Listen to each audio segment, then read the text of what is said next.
welcome to episode 3 of the Digital Evangelists IT Fundamentals Training Series. In this episode, we're going to talk about how we are going to get certified in ITF Plus or IT Fundamentals Plus, tips for taking the ITF Plus exam, and really we're going to start off with why do we want to become certified in that process. So join me as we talk about those 3 topics in preparation for the actual training that starts July 3. Welcome to our video today, IT Fundamentals Training. Today, we want to talk about 3 key things. Why do we want to become IT certified plus trained? Why do we actually want to get the certification and how you do that? And then also the tips on taking an exam in general, but specifically the IT Fundamentals Plus exam. So let's get started on why we might want to become ITF Plus certified. So first, let me be clear. This training is provided for everyone. You do not have to get the certification at the end of this training. And you are more than welcome to join on in every single aspect of this process. However, if you are career transitioning, if you are looking to enhance an already started IT career, or perhaps you are just kind of dabbling in it and you want to figure out what's going on, we welcome you to come to this process and look at possibly getting certified in this IT Fundamentals Plus, or later on the A Plus, Network Plus, or Security Plus environments. So why would we want to go to the level of actually taking the certification test? First of all, it's proof of academic or professional achievement. So lots of times when you approach a job, especially as an entry-level individual looking for a new job, you need to show them on your resume some sort of credential that says you know enough to get in the door. And then from there, you can show them who you really are and what you know beyond that.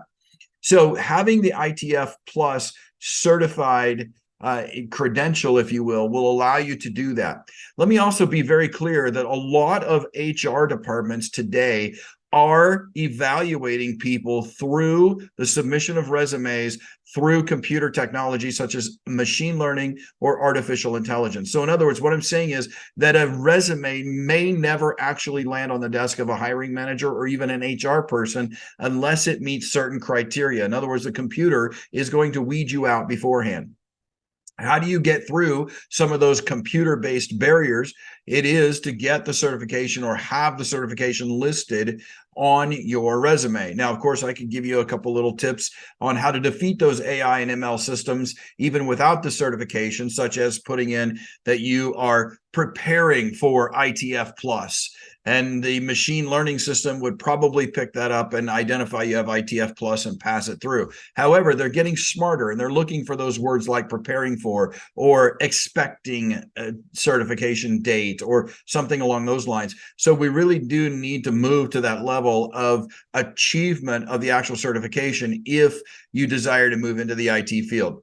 Secondly, it could provide you some opportunity for advancement. Now, the ITF Plus itself is probably going to be more of an entry level to get you in the door. But when we're talking about A Plus and Network Plus and Security Plus, that is really the opportunity for advancement piece where you've gotten in the door and now you're looking to increase your capabilities, such as moving up from a data center tech 1 to a tech 2 position, or moving from a help desk support type of position at the very basics to maybe a level 2 or an advanced level, or even moving from support or data center technician into more of a systems administrator or workstation administrator, internal IT role. These certifications will help you advance your career from that perspective. You know, and there's also an aspect of it that is a personal fulfillment and just getting an added education. Getting that certification is personal fulfillment of a goal, if you will. So if you're sitting down and you're going to attend these classes, these virtual meetings that we have, and the podcast that we present, getting that ITF Plus certification will allow you to say, hey, it wasn't just me listening. Now I've actually applied it and I've actually gotten something as a result out of it. So, and then finally, you know, one of the key things that it also provides, and I will admit that I'm a new believer of this in the last 10 years, that it provides customer confidence. Now, ITF Plus might not be the one that provides customer confidence, but your Network Plus and your Security Plus certainly will. Let me give you an example from my life. So 20 years ago, even 30 years ago, that tells you how long I've been in this business, I was very opposed to certifications because I met and came across many people, a number of people who would go out, they would read a book, they would pass a test, and then they would go and they would get that next pay raise, or they get that next job solely based upon the fact that they have a certification. And then when they got in the role, it wasn't them that was doing the work because they didn't know how to do the work. It was the people like myself who absolutely sat down and applied practically, learned the skills practically and applied those skills practically to the environment. And so I became very opposed to people who were just out there getting certifications. But as I moved up into the C-level ranks, and now here I am a CISO of a company, I now have corrected the error of those ways to some degree. More, I would say I tempered that. Because what I learned was that the customers, especially as a CISO, the customers are looking to see what kind of credentials you have in order to protect their environment or to manage their environment. So whenever I started working where I'm at now, I would have customers come in and they would say, okay, so Mark, it's you talk great, you sound great. Sounds like our environment will be secure, but our auditors want to know, and really what they were saying is they want to know, what kind of credential do you have to back this up? And at that point, I only had one credential, was the CISSP, which was usually sufficient, to be quite frank about it, because the CISSP is a fairly significant certification. But then when I started getting other certifications, like the Certified Ethical Hacker, the Certified Hacking Forensics Investigator, and so on and so forth, then all those questions started going away whenever I applied them to my name right here. You see how it says Mark A. Haupt, Chief Security Officer, Master's Degree in Information Security Assurance, CISSP, CEH, CHFI, A+, Network Plus, Security Plus. Once I started applying those to my signature, I didn't get those questions anymore. It was just automatically assumed because I have those certifications that I know what I'm talking about. Now, reality is, I have to keep up on technology and I have to keep up on things in order to make those certifications of real value. So that's where I've tempered my view is, yes, I do believe that certifications are important now. And also not only are the certifications important, but the practical knowledge that goes with those are important. All right, let's move into our second phase of why we might, or actually how to become ITF certified. So now I've convinced you that there's a value of doing the actual certification, not just the training. Then how do you do that? All right. As of the recording of this conversation, which is in June of 2023, there is only one vendor that provides the training for ITF, or I'm sorry, not the training, the testing. I can provide the training. There's only one vendor that can provide the testing for the ITF Plus exam and some of the other exams as well. And that is an organization called Pearson VUE, VUE. Now, there's a couple of different ways in which this certification can be gained in regards to the actual testing. You can schedule the testing to go into a facility, a testing facility, which are in most fairly large cities. So in central Illinois, you're looking at cities like the size of Peoria and Bloomington, Champaign, or Springfield. And in every larger city around them, in one of the suburbs, you can get this. This testing center available to you. Now, most of these testing centers can also do the testing online, which means you could take the test in the comfort of your office or home. Which leads me to the next process or piece of the process is not only how do you become IT fundamental certified, which means you need to sign up for the test, you need to pay for the test, and you go to the test, but exactly what happens during that testing process. Okay, so let's go down both of these tracks separately. So this is where we're talking about our tips and our requirements for taking the test. Let's go down these testing processes separately. Let's take a look at going into a facility first. So if you want to go into a facility to take a test, what you're going to do is you're going to sign up on the Pearson VUE website for the exam. You can sign up for that sometimes the same day, but most likely the day before. You can sign up for those if there's slots open. Typically, I try and sign up a week to 2 weeks in advance. You can sign up 6 weeks in advance. So first of all is sign up for the testing. Go onto the Pearson VUE website, pay for the test, and sign up for the testing. You'll get a receipt that shows you where you're supposed to show up and go into the into that testing facility. All right. Once you arrive at the testing facilities, my recommendation that you leave every piece of anything that you don't need or can't use inside of the facility in your car, in your trunk, in a secure location. Perhaps don't even take it to the facility. So everything from your watch and your cell phone to perhaps other types of things along those lines as well. Basically, you're going to go in there with your shirt, your pants on.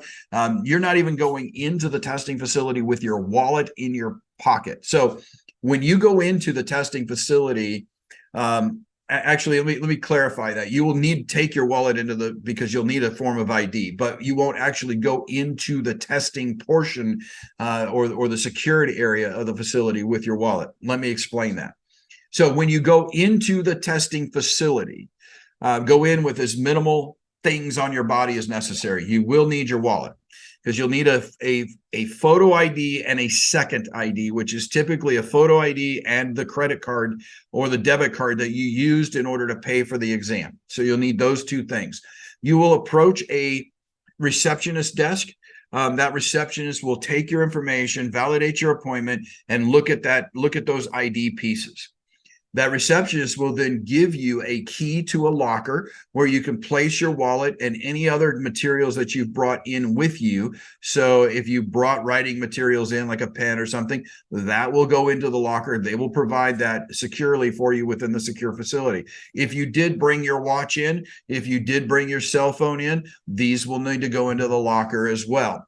So that will be locked. You will be allowed to take the key into the testing secure space. You will then sit down and wait in the waiting room, typically like a doctor's office, until they call you in to the secure testing facility. When you go into the secure portion of the facility, it is a quiet zone. You'll be told that in advance. It's also a zone where there's cameras all over the place that are looking down upon you, that are looking at from different angles to make sure that you aren't cheating in any way. So first is bring your ID. Second of all is plan on removing things from yourself. And third of all is if you had any inclination of going in and cheating, forget it now, because that will be a massive problem if you do. So inside of the facility, what they'll do is they'll sit you down inside of a cube, and then there will be a computer in front of you and a piece of white,